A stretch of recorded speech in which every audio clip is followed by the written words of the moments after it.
नमस्कार। आपका अखबार के इस अंक में आपका स्वागत है। मैं हूं प्रदीप सिंह।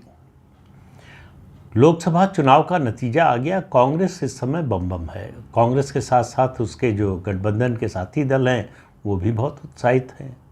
एक समय तो उन्होंने कोशिश की कि सरकार बनाने का प्रयास करना चाहिए, लेकिन उनको मालूम था कि उनके जो नंबर हैं और जो अंतर है बीजेपी यानी एनडीए और इंडी गठबंधन का, वो फासला बहुत बड़ा है, उसको पाटना मुश्किल है। उसके लिए उनको साथी मिलने वाले नहीं हैं। लेकिन इस चुनाव नतीजे को थोड़ा विस्तार से राज्यवार देखने की ज़रूरत है, तो बात ज़्यादा समझ में आएगी। कांग्रेस पार्टी का जो इस नतीजे में जो लोग रिवाइवल देख रहे हैं, उनको नतीजे का विश्लेषण करने के बाद निराशा होगी। किस तरह के नतीजे आए हैं आप देखिए कि जो भी इंडी गठबंधन की सीटें आई हैं उसमें सबसे बड़ा कंट्रीब्यूशन जो रीजनल पार्टीज़ हैं उनका है। कांग्रेस पार्टी का उतना कंट्रीब्यूशन नहीं है, बल्कि कम है उनके मुकाबले।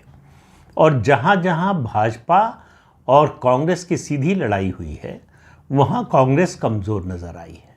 कई राज्यों में तो बिल्कुल ही नहीं लड़ पाई है और कई राज्यों में जो है उससे जितनी उम्मीद थी उतने तक पहुँच नहीं पाई है। शुरुआत करते हैं 3 राज्यों से जिनमें कांग्रेस की सरकार है: कर्नाटक, तेलंगाना और हिमाचल प्रदेश। तीनों में ये उम्मीद की जा रही थी कि जिस तरह का लड़ाई का मंसूबा बनाया है कांग्रेस ने, जिस तरह से प्रचार हो रहा है राहुल गांधी की 2 यात्राओं का, कि उसका बड़ा असर पड़ा है, राहुल गांधी नेता के रूप में इमर्ज कर गए हैं और इस गठबंधन ने उनको और ताकतवर बना दिया है। इन 3 राज्यों के चुनाव नतीजे देखिए। हिमाचल प्रदेश, जहां अभी 2022 में ही सरकार बनी है, वहां 4 की 4 सीटें कांग्रेस पार्टी हार गई। मुख्यमंत्री है आपके, मंत्री हैं आपके, सरकार है आपकी, इसके बावजूद, और बीजेपी विधानसभा चुनाव हार गई थी, इसके बावजूद जो है आप लोकसभा में 1 सीट भी जीत नहीं पाए। ये लड़ाई सीधी भाजपा और कांग्रेस के बीच में थी। इसके बाद भी कांग्रेस को सफलता नहीं मिली। दूसरा राज्य देखें, कर्नाटक, जहां मई 2023 में कांग्रेस पार्टी की सरकार बनी और बड़े बहुमत से सरकार बनी। माना जा रहा था कि कांग्रेस की परफॉर्मेंस और ख़ासतौर से राहुल गांधी ने अपनी भारत जोड़ो यात्रा के दौरान लगभग 15-16 दिन जो है कर्नाटक में बिताए थे, तो माना जा रहा था कि बहुत बढ़िया परफॉर्मेंस होगी कांग्रेस पार्टी की।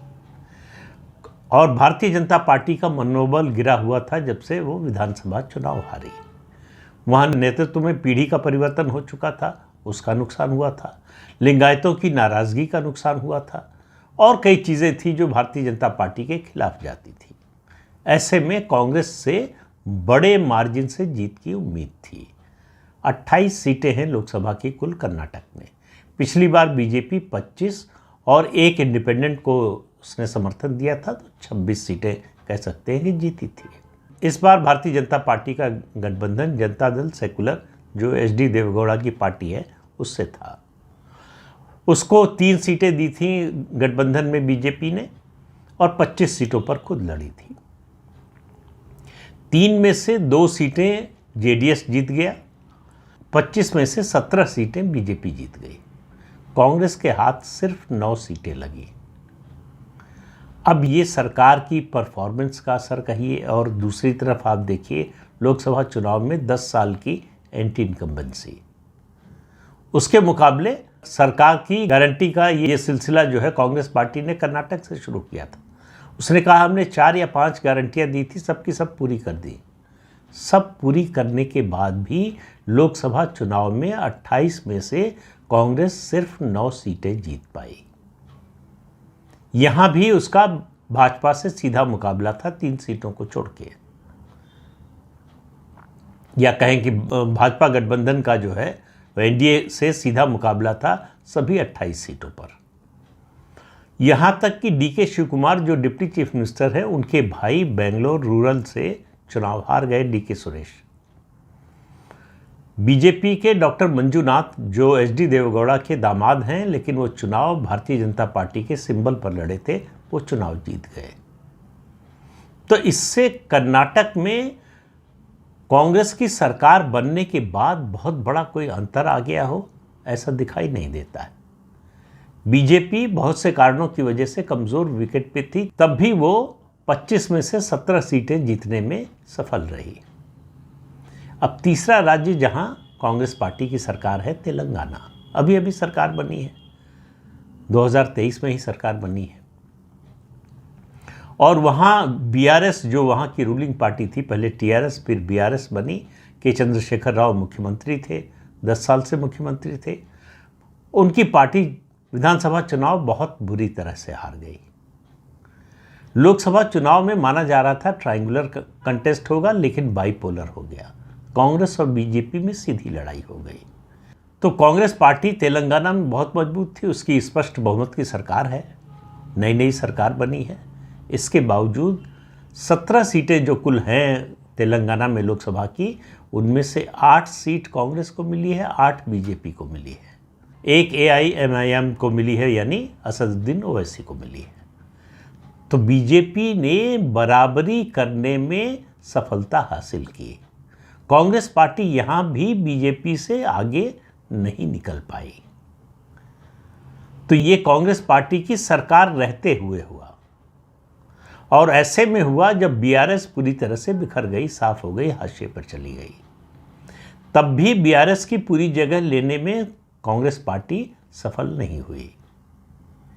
अब बात करते हैं देश के सबसे बड़े सूबे उत्तर प्रदेश की।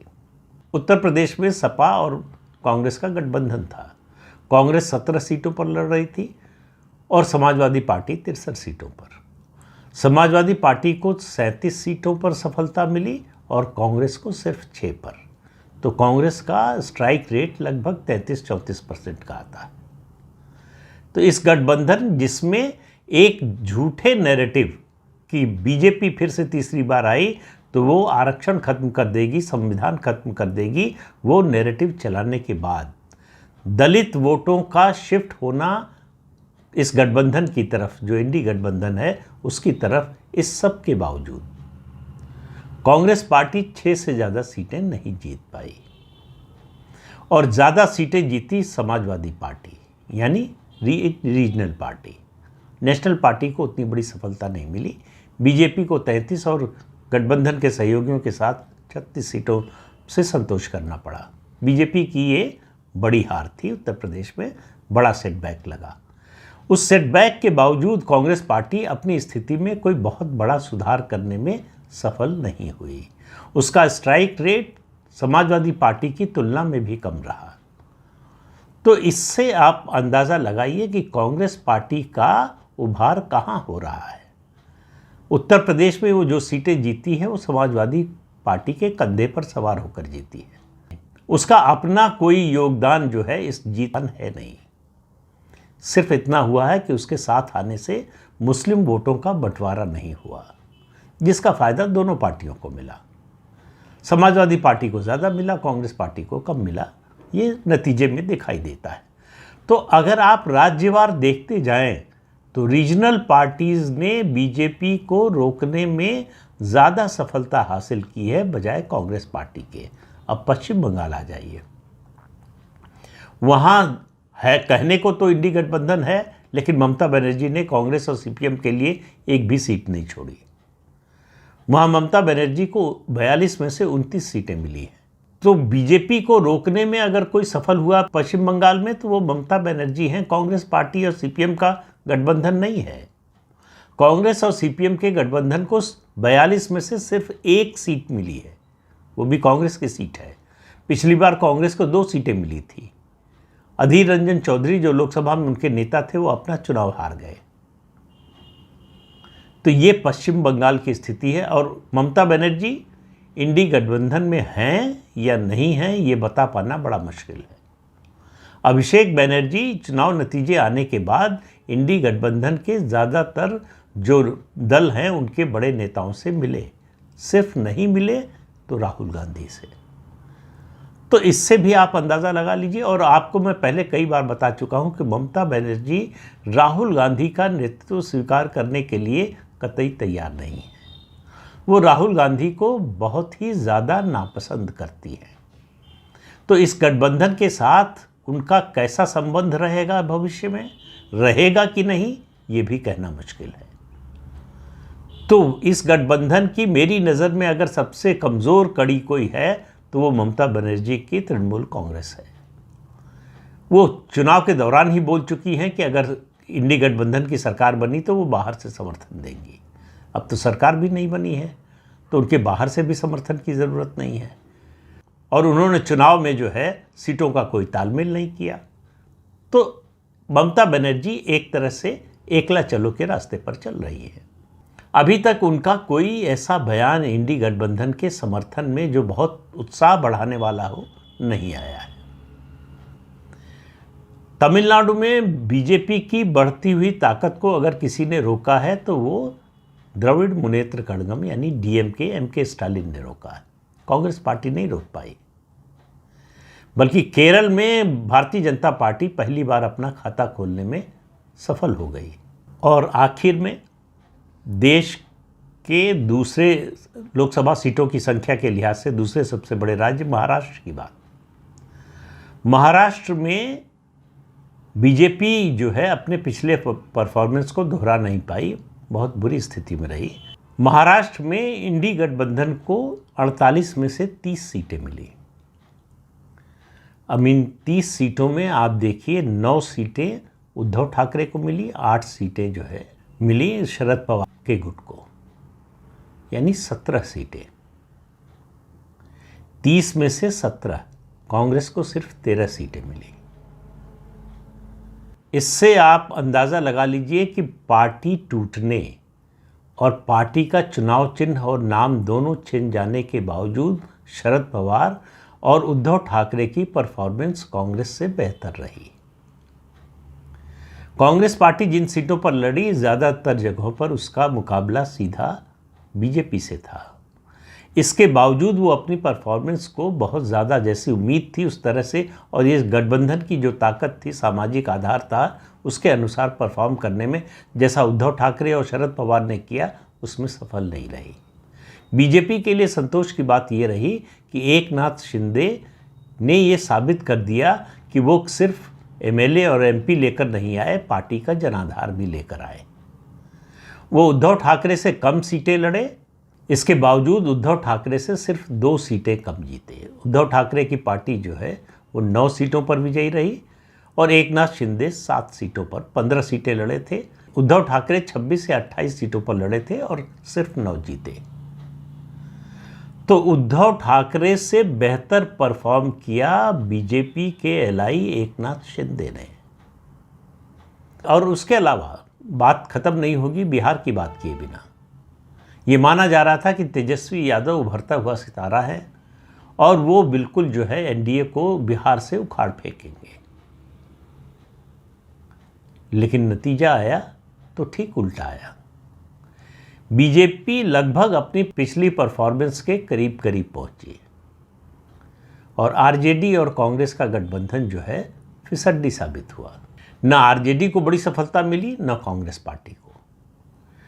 तो गठबंधन के साथियों के कंधे पर सवार होकर भी ज़्यादातर जगहों पर कांग्रेस ज़्यादा सफलता हासिल नहीं कर पाई। जो लोग कांग्रेस का रिवाइवल देख रहे हैं इस चुनाव नतीजे में, उनको ज़रा ध्यान से राज्यवार सीटों का, नतीजों का आकलन करना चाहिए। और ये बात बिल्कुल नहीं भूलनी चाहिए कि कांग्रेस की जो 99 सीटें आई हैं वो कांग्रेस के इतिहास में तीसरी सबसे कम सीटें हैं। इससे पहले 14 और 19 में कम आई थी। 1977 में इमरजेंसी के इतने बड़े बैकलैश के बावजूद इंदिरा गांधी को और कांग्रेस पार्टी को उस समय 154 लोकसभा सीट्स मिली थी। उस परफॉर्मेंस के आसपास भी कांग्रेस पार्टी को राहुल गांधी नहीं पहुंचा पाए। तो इससे आप इस नतीजे से अगर ये निष्कर्ष निकालने की कोशिश कर रहे हैं कि कांग्रेस का रिवाइवल हो रहा है, तो ऐसा नहीं है। इस नतीजे का एक ही मतलब है कि Bharatiya Janata party regional party से जितनी मजबूती से लड़ सकती थी नहीं लड़ पाई।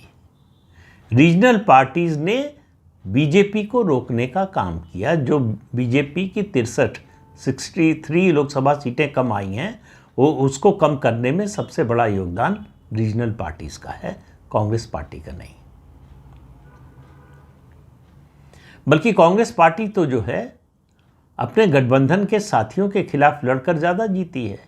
जैसे आप देख लीजिए केरल में, पंजाब में इंडी गठबंधन में आम आदमी पार्टी थी, इसके बावजूद कांग्रेस पार्टी वहाँ 13 में से 7 सीटें जीती है।